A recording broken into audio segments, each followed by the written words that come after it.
Polisi mengantongi sejumlah alat bukti serta keterangan saksi dan ahli untuk membuktikan keterlibatan Jessica Kumala Wongso dalam kasus kematian Wayan Mirna Salihin. Penyidik hanya tinggal memastikan satu pembuktian lagi, yaitu keterangan dari tersangka.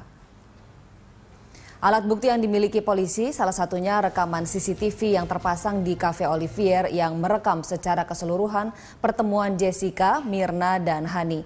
Dalam rekaman, Jessica tampak 2 kali memindahkan gelas kopi Mirna. Akibat menengguk kopi yang berisi racun sianida, Mirna mengalami pendarahan di lambung sebelum tewas.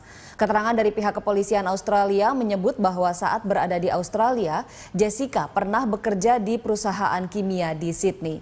Sementara keterangan dari 3 orang saksi, yakni pembantu Jessica, Hani, dan manajer Cafe Olivier juga menguatkan kecurigaan polisi terhadap Jessica.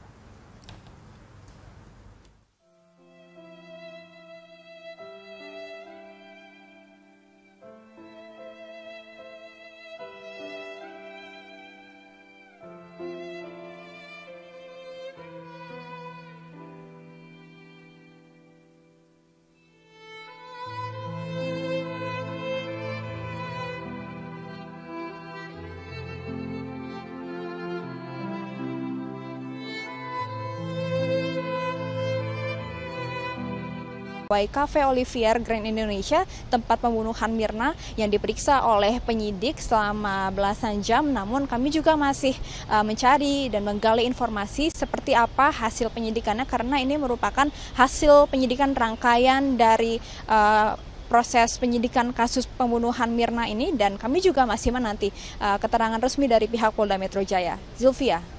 Baik, Egit Hapsari melaporkan langsung dari Polda Metro Jaya. Pemirsa, kuasa hukum Jessica Wongso, Yudi Wibowo, menyatakan pihaknya kecewa dengan penetapan kliennya sebagai tersangka. Menurut Yudi, alat bukti yang dimiliki kepolisian belum cukup kuat untuk menjadikan Jessica sebagai tersangka. Meski demikian, Yudi belum berencana mengajukan permohonan pra-peradilan.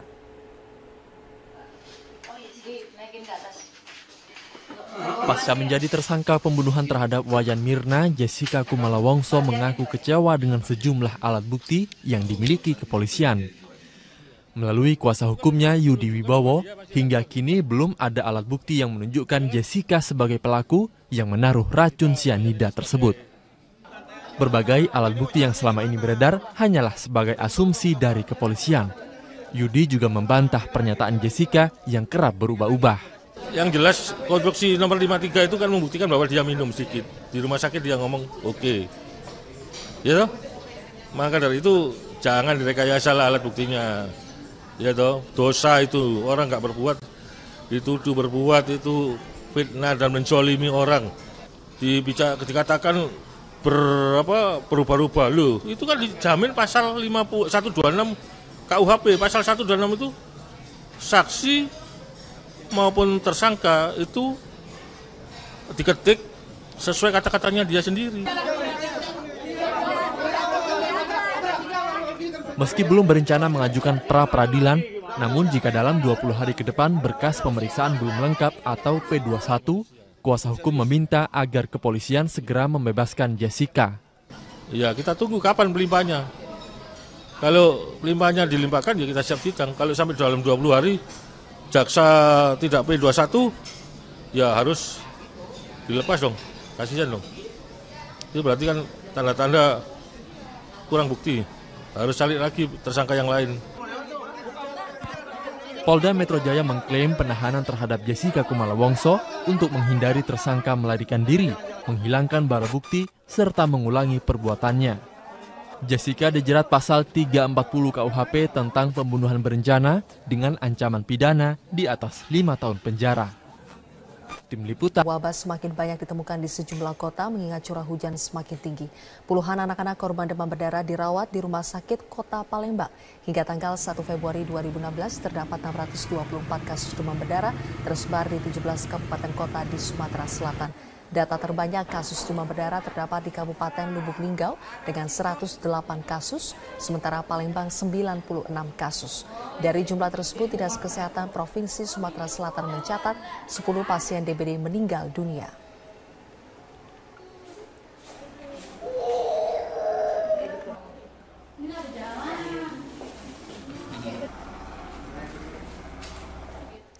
Sejumlah daerah telah menyandang status kejadian luar biasa atau KLB demam berdarah. Provinsi yang paling banyak sebaran demam berdarah adalah Jawa Barat.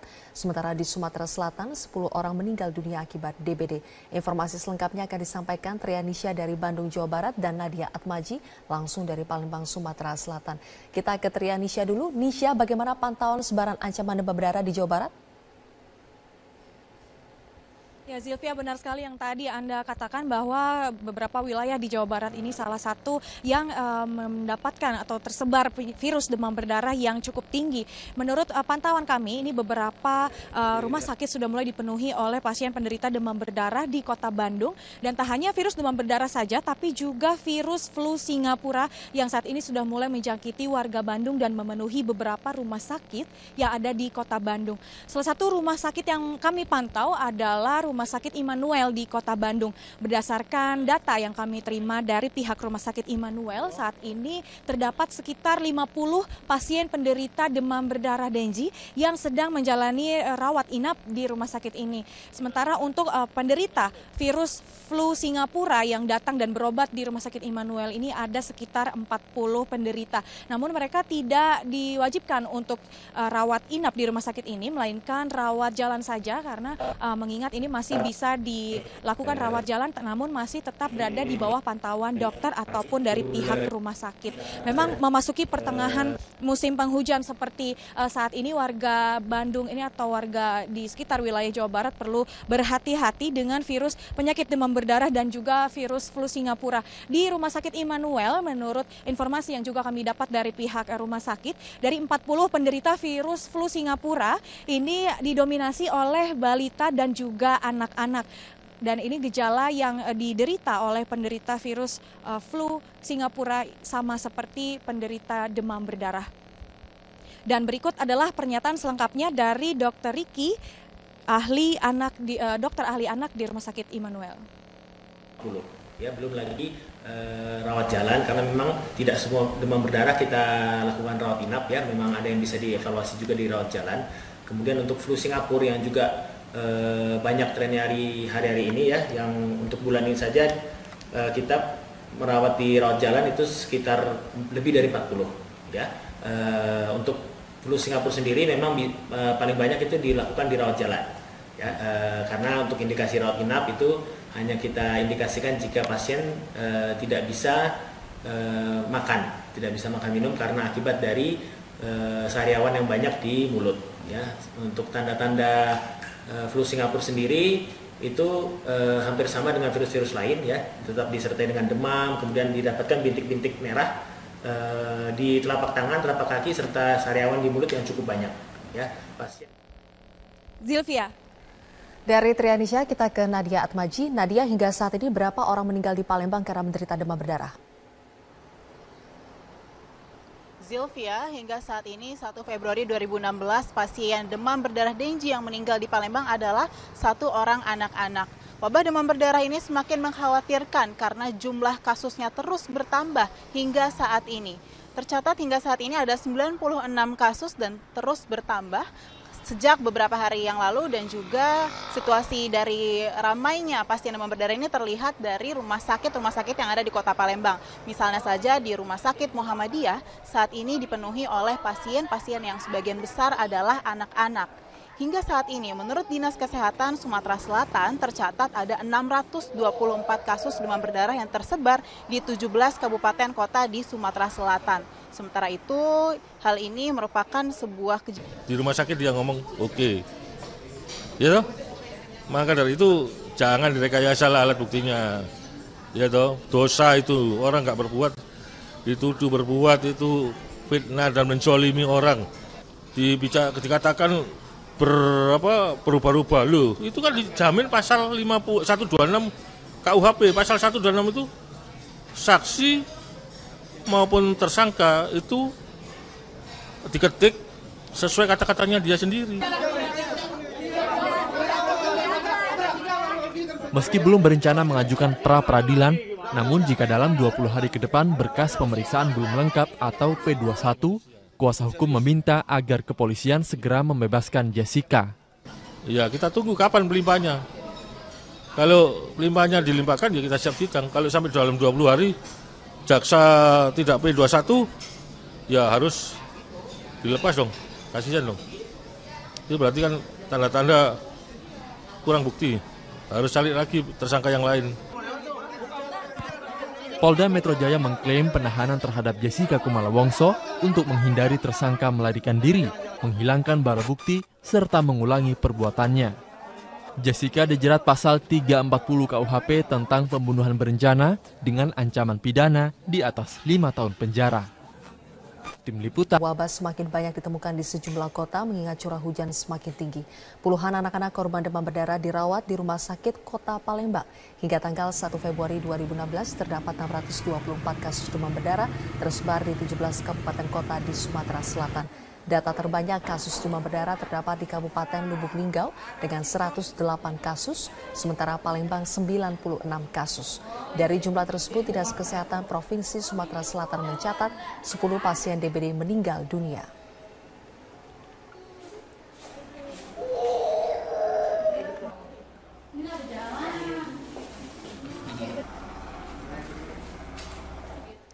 Sejumlah daerah telah menyandang status kejadian luar biasa atau KLB demam berdarah. Provinsi yang paling banyak sebaran demam berdarah adalah Jawa Barat. Sementara di Sumatera Selatan, 10 orang meninggal dunia akibat DBD. Informasi selengkapnya akan disampaikan Trianisha dari Bandung, Jawa Barat dan Nadia Atmaji langsung dari Palembang, Sumatera Selatan. Kita ke Trianisha dulu. Nisha, bagaimana pantauan sebaran ancaman demam berdarah di Jawa Barat?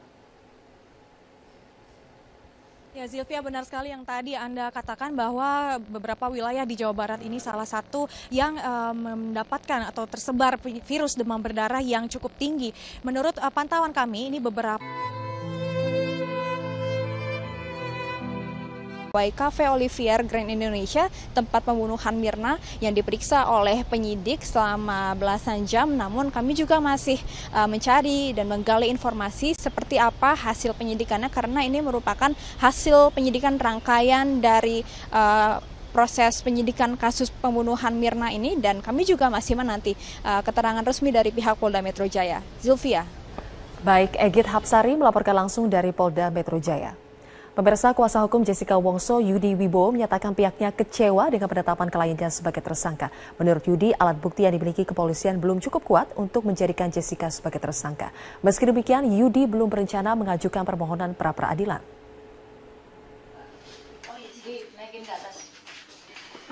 Pasca menjadi tersangka pembunuhan terhadap Wayan Mirna, Jessica Kumala Wongso mengaku kecewa dengan sejumlah alat bukti yang dimiliki kepolisian.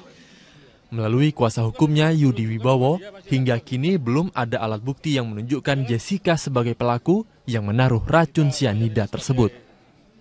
Berbagai alat bukti yang selama ini beredar hanyalah sebagai asumsi dari kepolisian. Yudi juga membantah pernyataan Jessica yang kerap berubah-ubah. Yang jelas konstruksi nomor 53 itu kan membuktikan bahwa dia minum sedikit. Rumah sakit sudah mulai dipenuhi oleh pasien penderita demam berdarah di Kota Bandung, dan tak hanya virus demam berdarah saja, tapi juga virus flu Singapura yang saat ini sudah mulai menjangkiti warga Bandung dan memenuhi beberapa rumah sakit yang ada di Kota Bandung. Salah satu rumah sakit yang kami pantau adalah Rumah Sakit Immanuel di Kota Bandung. Berdasarkan data yang kami terima dari pihak Rumah Sakit Immanuel, saat ini terdapat sekitar 50 pasien penderita demam berdarah Denji yang sedang menjalani rawat inap di rumah sakit ini. Sementara untuk penderita virus flu Singapura yang datang dan berobat di Rumah Sakit Immanuel ini ada sekitar 40 penderita. Namun mereka tidak diwajibkan untuk rawat inap di rumah sakit ini, melainkan rawat jalan saja, karena mengingat ini masih bisa dilakukan rawat jalan, namun masih tetap berada di bawah pantauan dokter ataupun dari pihak rumah sakit. Memang memasuki pertengahan musim penghujan seperti saat ini, warga Bandung ini atau warga di sekitar wilayah Jawa Barat perlu berhati-hati dengan virus penyakit demam berdarah dan juga virus flu Singapura. Di Rumah Sakit Immanuel, menurut informasi yang juga kami dapat dari pihak rumah sakit, dari 40 penderita virus flu Singapura ini didominasi oleh balita dan juga anak-anak. Dan ini gejala yang diderita oleh penderita virus flu.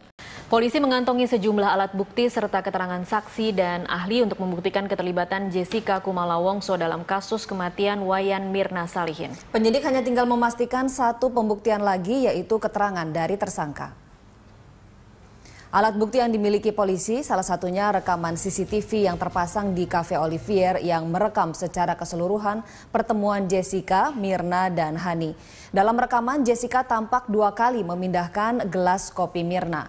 Akibat menengguk kopi yang berisi racun sianida, Mirna mengalami pendarahan di lambung sebelum tewas. Keterangan dari pihak kepolisian Australia menyebut bahwa saat berada di Australia, Jessica pernah bekerja di perusahaan kimia di Sydney. Sementara keterangan dari 3 orang saksi, yakni pembantu Jessica, Hani, dan manajer Cafe Olivier juga menguatkan kecurigaan polisi terhadap Jessica.